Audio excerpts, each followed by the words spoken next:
Here with us now, New York Times columnist Nicholas Kristof back on the show. It's nice to have you. Your latest piece I read on Pakistan, it scared me. It's a scary place. As it should. You spent a lot of time there. We actually have a portion of what you wrote, which we'll read to our viewers right now. It's a pretty bleak picture. Here we go.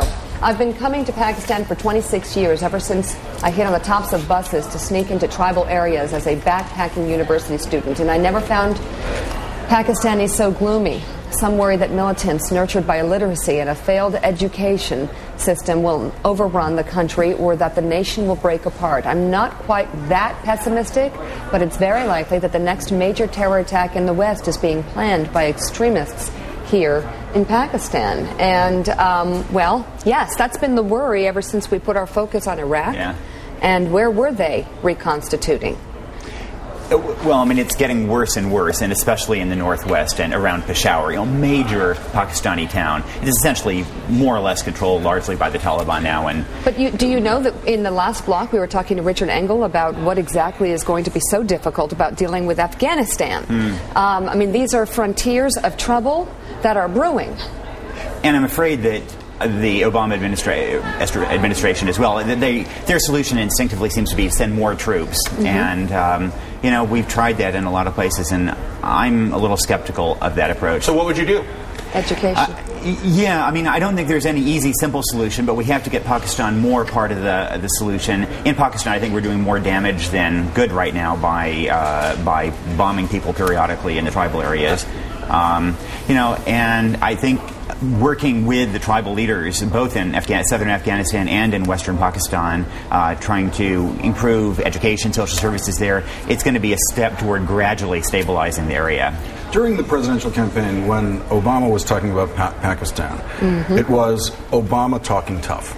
It was about how willing and under what circumstances he would be ready to cross that border militarily with some kind of strike. What would he send in to get bin Laden if he knew what tent bin Laden was in? All that sort of stuff. But really nothing else. What would you have liked to hear from the president-elect's campaign about Pakistan during the campaign, and where should they go now? Well, everybody's assumption was, of course, that he didn't really mean it, that he was trying to, be tough vis-a-vis McCain.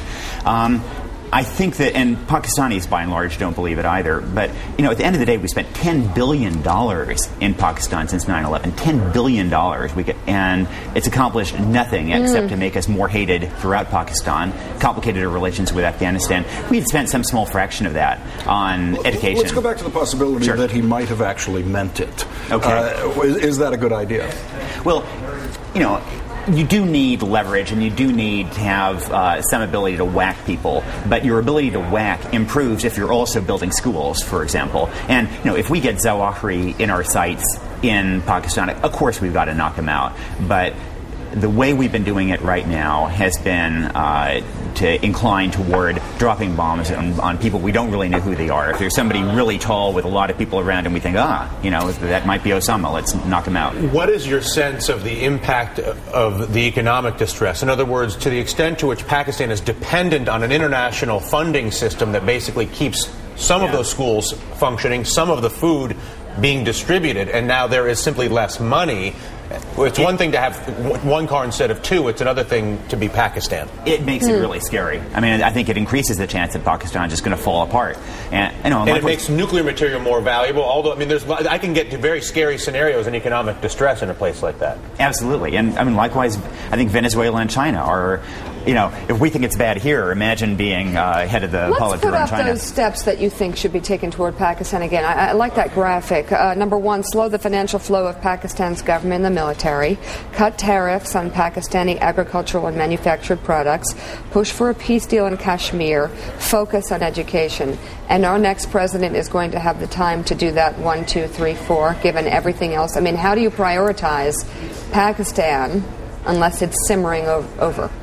Pakistan is not only simmering over, I mean, it's really at risk of boiling over, partly because of that economic issue. And if you think Afghanistan is a problem, I mean, the downside of Afghanistan falling apart is it's a new Somalia. It goes back to what it was. It supports terrorism. Pakistan, if it boils over, then it has somewhere around 150 nuclear warheads that could fall into the hands of terrorists. If there is a nuclear explosion in Times Square, it is very likely because of fissile material taken from Pakistan. And that's why I bring up the economic aspects of it. In other words, we have to be what he's saying is more critical than you think. In other words, this is not just somebody else's problem. No, he made it sound critical. No, he really did. You think it doesn't sound critical because he wasn't yelling? I wasn't saying him. It sounded critical. I was saying people in the world in general, I think sometimes will discount some of these aspects as distant issues, and I think that your point is well made, that it is wait till not that dirty a bomb distant goes issue. off in the U.S. I agree. Let's talk about it. See that volume he used for dirty bomb, and she's fainting. Will you stop? Will you knock it off? I will stop. I mean, please. Covered the one big major attack of our lifetime, and when you say things like that, and you're dead serious about the possibilities, it is chilling.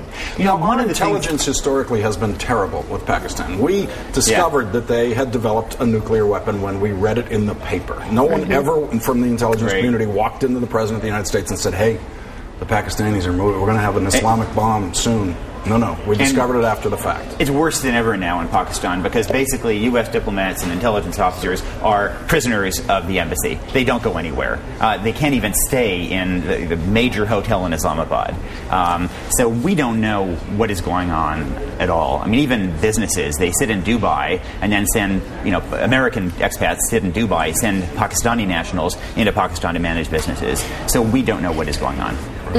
The one hopeful thing that struck me is that Obama, you asked about Obama earlier, and he does resonate in Pakistan in an interesting way. That on the one hand, people are terrified about what he said about bombing things in the tribal areas. On the other hand, the idea of somebody actually rising without a lot of patronage and coming to lead a country like that in a place like Pakistan that has such a feudal leadership, that has had the worst governance of just about any country you can imagine, and that has been crippled as a result, that really resonates with a lot of people who would just love to think about some kind of a grassroots movement to improve their leadership. Okay, I guess there's one sort of glimmer of hope, possibly. Wanted to leave you with something to think about besides the dirty bomb. But we appreciate your insight with all the time that you have spent there in other regions of the world, and your writings are worth reading as they appear in the paper. Nicholas Kristof, thank you very, You actually learn things when you read Nicholas Kristof. Yes, you do. Yes, you do. Thank you, man. Dylan, did you learn something? As opposed to when you read what? Most of the rest of a newspaper. You are not. I just want to be very clear what the contrast was. Yeah. It's years and years of insight, which we really appreciate. Come back. Hey, thank you. Happy Thanksgiving. Happy to do so. Enjoy the turkey. All right.